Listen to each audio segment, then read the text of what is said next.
When you're going through it, when you're becoming successful, it's like, it's a dream, it's a complete dream, you've always dreamt of it, but you just don't know where to say stop. That's the problem. And you keep saying, oh yeah, we can do this tour. And I remember being presented with an itinerary of a tour for the next 2 years on that particular third album. And at that point, we really hadn't taken a career break.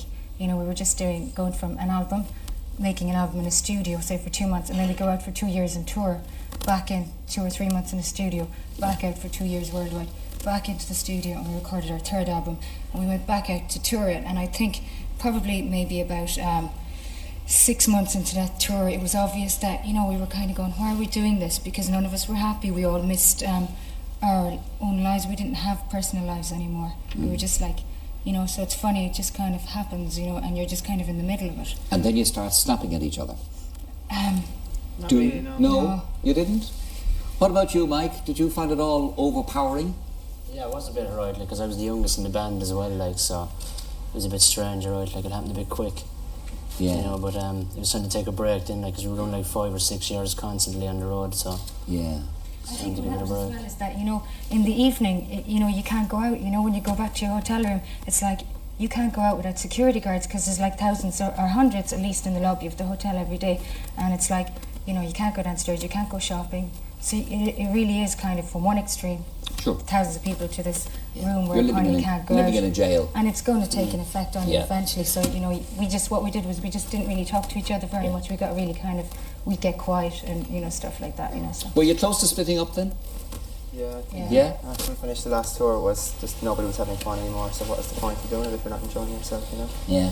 So we just said we'd take a break and see how we got on after 6 months. Right, you cancelled the tour. And so what brought you back together again? Noel, will you talk to me about that? I guess some time had gone by. I guess we didn't see each other for 6 or 7 months, and we slowly started to meet up again and ring each other. And at that time, Dolores and myself, I think, kind of, we were talking to each other and we were sending each other tapes and stuff, and we were talking about getting back together again. But it was just really to do some demos. It wasn't really to. We had no idea like that we were going to do an album again. Yeah. It was the last thing in our mind. It was just we had a few songs and we thought, let's just record these and see how things go. And it was kind of during that time then of we kind of did some demos, and then they turned out so well that we just kind of kept it. It slowly moved on from there, and then I guess about 6 months later we ended up with an album that was finished and ready. Isn't this worldwide fame a most extraordinary thing? And nobody thinks of the downside. You realise a dream, and the dream suddenly turns into whatever. Yeah. And you have to gather yourself together again and touch base. It's true. I mean, because ultimately I think, you know, we set out to make music, and we all love music, but nothing can prepare you for the fame aspect of life. Yeah.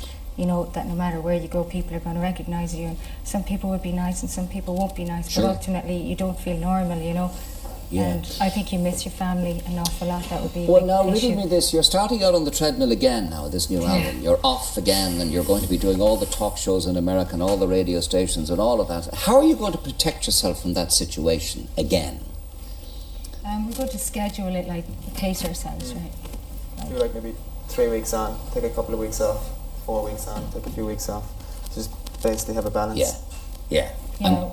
You go home, you know, you spend Touch time base with with your home. family and stuff, Yeah. Well, now, Mike and Noel, Fergal and Noel got married, not to each other, obviously, but does that means you're all grounded now? Does that change things a great deal? Yeah, obviously. I mean, it's very important to have something grounding, because it's such a strange and fast world when you're on tour. It's just all go every day. So you need some stability when you get back home. Dolores, they tell me in these newspaper articles that you're the 5th richest woman in these islands. I think they know more about my money than my bank manager, actually. No, it's hilarious, actually. People seem to be really kind of fixed on it. But to be totally honest about it, I didn't have my own house really properly until I moved into my official home 7 months ago. And before that, I was just kind of breezing around. I built a house actually in Kerry, but that didn't work out, because it was just the wrong place to live. It was like all the tourists used to come up with cameras, and the bus used to stop outside my door and stuff. So I found a place whereupon I feel like a normal person, and, you know, it's like everybody treats me like a normal person, and, you know, you don't get the the Cranberry treatment thing, you know. Yeah. So I've kind of moved in there, and it's only like in the last 6 or 7 months that I've been able to kind of buy a horse, buy a car, you know. Yeah. So starting to enjoy it a bit, what we have worked for over the years, you And know. the baby. And the baby, of course, the most important How is the thing. baby? He's great. And what Great. arrangements are you going to make now on tour about the baby? Well, Does he travel? I'm very fortunate. My mother is looking after him. So, I met your mother. and she's looking after me too this time. So that's see. nice. Yeah. You know, to be honest, it's really nice to have your mum around, because when I came off the last tour and I was really down, I was really low, I was really thin, I was really, you know, unhappy. And my mum was like, "Well, you're still my baby," and I said, "That's cool." You know, she just kind of grounds you, you know. Isn't it amazing how you find a use for the mammy in the end? Ah, they're great. Isn't it wonderful? In You come, fairness, like- you come to realise the value of the Yeah, mammy. they're always there, and they always know how to kind of just fix you, you know. Yes, They're yes. the greatest. So she's looking after the baby on tour, and we're just going to do like a gig on, a gig off, a gig on, a gig off, and Yes. that way, you know, you get to have a life, you get to have love Sure. and happiness, and that's what And makes you management are happy. pushing you all the time to do more, do more, do more. And you have to, yeah. You never thought of moving to LA or anything like that, no? No way. No way. No way. You've been there, yeah. You get lost.